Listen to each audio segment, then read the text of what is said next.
भारत में जेनजी क्रांति का ख्वाब बहुत से लोग देख रहे हैं। राहुल गांधी ने भी कहा कि जेनजी देश को बचाएगा। अब कुछ चुनाव के नतीजे आए हैं, स्टूडेंट इलेक्शंस के नतीजे आए हैं। दिल्ली यूनिवर्सिटी के इलेक्शन के बाद अब हैदराबाद से भी एक बड़ी खबर आई है। दिल्ली यूनिवर्सिटी में एबीवीपी की जीत हुई, हैदराबाद यूनिवर्सिटी में भी एबीवीपी ने परचम फहराया है। और यहाँ बड़ी बात यह है कि हैदराबाद विश्वविद्यालय के छात्र संघ चुनाव में एबीवीपी ने सारी पोस्ट जीत ली, यानी जितने पैनल में जितने लोग थे हर पोस्ट के लिए सब जीत गए।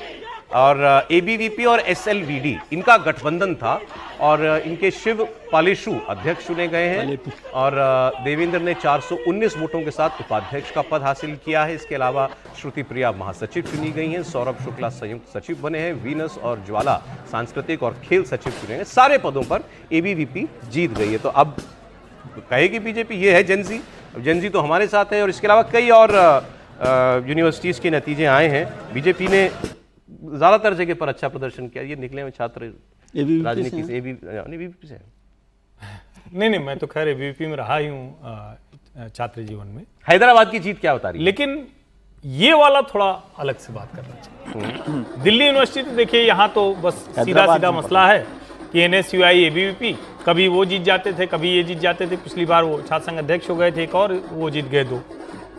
लेकिन आप इस समय का देश का मानस समझिए। बार बार राहुल गांधी कह रहे हैं कि जेनजी और ये प्योर जेनजी है। वैसे तो मैं मानता हूं कि ये शब्दावली भर है। हर वक्त जो नया वाला वर्ग होता है वो सबसे ज्यादा विद्रोही, सबसे नए प्रयोग वाला, सबसे ज्यादा परिवर्तनकारी वो सब करता है।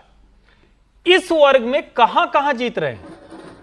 पंजाब यूनिवर्सिटी में गौरववीर जो सोहल जीत जाते हैं, एबीवीपी से जीत जाते हैं। अब पंजाब आप जरा सोचिए, पूरा किसान आंदोलन, भारतीय जनता पार्टी की कोई स्थिति नहीं, अकाली के अलावा कोई हाथ पकड़ने वाला नहीं। एक तरह से कहें कि आपने अछूत बना के रखा है।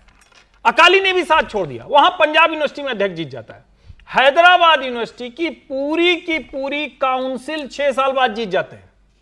6 साल बाद हुआ है, यानी president, vice president, general secretary, council member, GS cash committee सब जीत जाते हैं।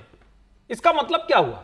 और वैसे तो ये हैदराबाद में जो अभी शासन कर रहे हैं रेवंत रेड्डी जी, वो भी ऐसे ही एक दिन परिषद का झंडा उठा के घूमते थे। आज वो कांग्रेस के मुख्यमंत्री हैं जी। लेकिन इसका मतलब ये हुआ कि जो इसको कहते हैं जिस टेरिटरी में जो ये वाला विचार है वो घुस नहीं पाता था, वहां का नौजवान भी कह रहा है कि नहीं, हमें अब उसी रास्ते जाना है। ठीक है। और ये राहुल गांधी के लिए सचमुच चिंता की बात है। उनको इशारा मिल रहा है, उनको समझना चाहिए, लेकिन वो समझने को तैयार नहीं। नौजवान उनको बार बार एक तरह से कहे कि चेता रहा है, समझा रहा है। चलिए ब्रेक लेते हैं। ब्रेक के बाद में लेफ्ट हारी है, उसमें कांग्रेस का बहुत ज्यादा कभी जोर रहा नहीं है। वो कह रहे हैं कि मतलब ये जो है वर्जिन टेरिटरी थी एबीवीपी के लिए, कभी नहीं यहां पर आई। ये ज्यादा इंपॉर्टेंट है डूसू के चुनाव से एबीवीपी की जीत।